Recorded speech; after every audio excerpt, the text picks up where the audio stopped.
चिरगांव झांसी चंदन सिंह महाविद्यालय परल शादी को बीच में छोड़ शादी के लाल जोड़े में परिजनों के साथ चंदन सिंह महाविद्यालय के परीक्षा हॉल में परीक्षा देने पहुंची, जहां दुल्हन ने बीए फाइनल सेमेस्टर की परीक्षा देने पहुंची। जानकारी के अनुसार विकास खंड बड़ा गांव के ग्राम लिधौरा निवासी प्रेमचंद राजपूत की बेटी निशा की शादी थी। निशा दुल्हन की लाल जोड़े में परीक्षा देने परीक्षा हॉल में पहुंची, जिसे देखकर सभी लोग दंग रह गए। इसके बाद निशा ने परीक्षा से लौटकर शादी की शेष बची हुई रस्में पूरी करने के बाद विदा होकर अपनी ससुराल पहुंची। निशा ने बताया कि मेरी आगे पढ़ाई करने की इच्छा थी और मेरे ससुराल पक्ष वालों ने मुझे इसकी इजाजत दी है। उसी को लेकर शादी की बची हुई रस्मों को छोड़कर पेपर देने के लिए आई हूँ। महाविद्यालय के प्रधानाचार्य ने कहा कि इस प्रकार की छात्राएं शिक्षा के महत्व को समझते हुए अपने जीवन में अवश्य सफल होती हैं। शिक्षा अनमोल है। निशा ने हर काम को छोड़ते हुए शिक्षा को उचित समझते हुए आज उन्होंने परीक्षा में सम्मिलित होकर अपने जीवन को सफल बनाने का कार्य किया है। महाविद्यालय के समस्त स्टाफ ने बच्ची के माता-पिता व ससुराल पक्ष के इस निर्णय को लेकर खूब सराहा। नाम है, थोड़ा जोर से बोलिए। निशा राजपूत। कहाँ से हो? आज यहाँ शादी के जोड़े में आप पेपर देने के लिए आई हैं, तो क्या प्रोग्राम है आपका घर पे?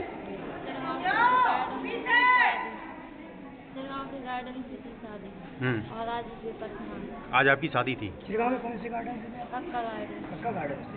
अभी क्या कार्यक्रम चल रहा है? अच्छा, आपको क्या लगा है कि आपकी आज शादी थी फिर भी आपने पेपर देना उचित समझा, ऐसा क्या? एक पेपर देने से पूरी साल बर्बाद। तो मतलब और भी बच्चियों को क्या आप संदेश देना चाहेंगी कि शादी भी जरूरी है और पेपर भी, मतलब क्या कुछ? शादी है उतनी पेपर भी जरूरी है।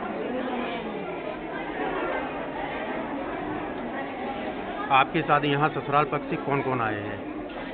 यहाँ पे तो कोई नहीं आया, हमारे जीजा जी को दीदी आए हैं पेपर दिलवाने, अभी सब जा रहे हैं।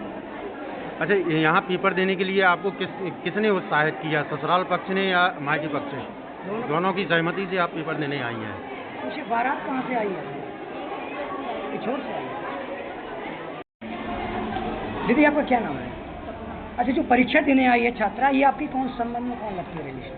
भाभी की बहन है। अच्छा, भाभी की बहन है। क्या लगता है आज जो निशा जी यहाँ पेपर देने आई हैं और उनका शादी की रस्में भी पूरी हुई, अभी नहीं हुई, कहाँ तक रस्में पूरी हुई हैं? बस विदाई बाकी है। विदाई बाकी, फेरे वगैरह सारे? अच्छा, किसने जागरूक किया है कि बीच शादी छोड़ के पेपर देने के लिए आई है? सबसे ज़्यादा इसमें किसका? पूरी फैमिली का आई है। हाँ, जैसे उसका खुद मन है कि मतलब मैं पढ़ाई करूँ, आगे बढ़ूँ, विदाई बाद में होगी, पहले में। आपको क्या लगता है बच्ची जो छात्रा ने ऐसा कदम उठाया है, आप लोगों ने सराहा है, तो कैसा अन्य छात्राओं को क्या करना चाहिए? मैं यही बोलना चाहती हूँ कि सारी छात्राएँ आगे अपनी पढ़ाई को जारी रखें। शादी तो होती ही रहती है, लेकिन अपनी पढ़ाई भी करना जारी रखें। अब इसके बाद यहाँ से जाएंगी, पेपर दे के पेपर हो चुका है, तो अब जाएंगे, अब कौन कौन सी रस्में आपकी बाकी रह गई हैं? विदाई बाकी। ठीक। मैम, आज आपके विद्यालय में एक बच्ची पेपर देने के लिए आई है, क्या कुछ कहेंगी? वो भी शादी के जोड़े में आई हुई है आज। जैसा कि आपको पता है कि हमारे चंदन सिंह कन्या महाविद्यालय में हमारी जो छात्राएं हैं, अगर ये अपनी पढ़ाई और शिक्षा को लेकर ज़्यादा उत्साहित हो रही हैं और समाज का गौरव और मान सम्मान को आगे बढ़ा रही हैं, इससे बड़ी और गौरव की बात हमारे महाविद्यालय के लिए कुछ भी नहीं है।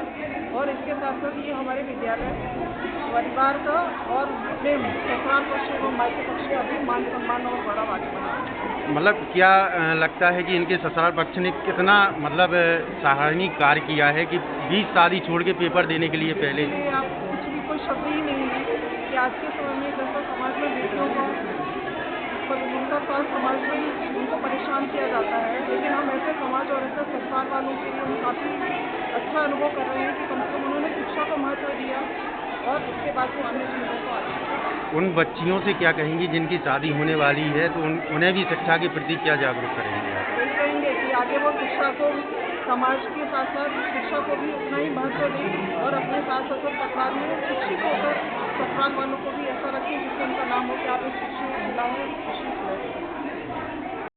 सर, आपके विद्यालय में एक बच्ची जो बीच शादी छोड़ के पेपर देने के लिए आई, क्या कुछ कहिए आप?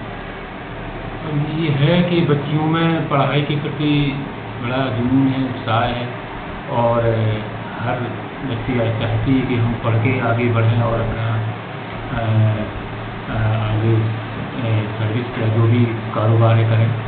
लड़कियों में पढ़ाई के प्रति बड़ा उत्साह है। इसमें सर श्रेय किन को देंगे, क्योंकि जब परिजनों ने सहमति दी है तभी तो बच्ची यहाँ पेपर देने के लिए आएंगी। इसमें एक तो उनकी परिजनों से क्या कहेंगे आप? नहीं, गार्जियंस का भी बड़ा रोल होता है इसमें बच्चों को पढ़ाने के लिए, क्योंकि ग्रामीण क्षेत्र में बच्चियाँ पढ़ाने के लिए बच्चियों को गार्जियंस की सहमति जरूरी होती है, और जिनके गार्जियंस पढ़ाने में रुचि लेते हैं उनके बच्चे पढ़ते भी हैं। और पढ़ने पर आप देख रहे हैं हर रिजल्ट में बच्चियाँ अव्वल आ रही हैं, प्रथम आ रही हैं। तो पढ़ाई में तो बच्चियों का ज़्यादा रुझान है इस समय। सर, महाविद्यालय के जो प्राचार्य और महाविद्यालय के जो प्रोफेसर वगैरह हैं, प्रवक्ता वगैरह हैं, उन लोगों का क्या इसमें सही रहा होगा कि उनके शिक्षा के साथ साथ उनके संस्कार इस तरीके से शिक्षा के लिए? ऐसा है, देखो हमारे यहाँ के जो स्टाफ है वो तो प्रेरित करते ही है बच्चों को पढ़ाई के प्रति। और कई गार्जियन ये भी होते हैं कि बच्ची की शादी है, हम ड्रॉप कर दें, हम अगले साल पढ़ाएंगे नहीं। तो यहाँ के स्टाफ हैं, उन्होंने कहा नहीं आप पेपर दिलाइए। और वो बच्ची कल भी आई थी, कल उसका पेपर था और कल टीका था, आज विदाई है, तो आज भी पेपर देने आई वो। सर, उन बच्चियों के लिए क्या कहेंगे जिनकी अभी शादी है या होने वाली है और यहाँ एग्जाम चल रहे हैं? उन लोगों को हम बहुत बहुत शुभकामनाएं देना चाहते हैं। इसी प्रकार से अपना पढ़ते भी रहें, और पढ़ने के साथ वो तो एक सामाजिक रीत है वो वैवाहिक बंधन है, उनमें बंधना भी है। उसके साथ साथ अपने आगे बढ़ने के लिए अपने सामाजिक विकास या आर्थिक विकास करने के लिए तो पढ़ना जरूरी है।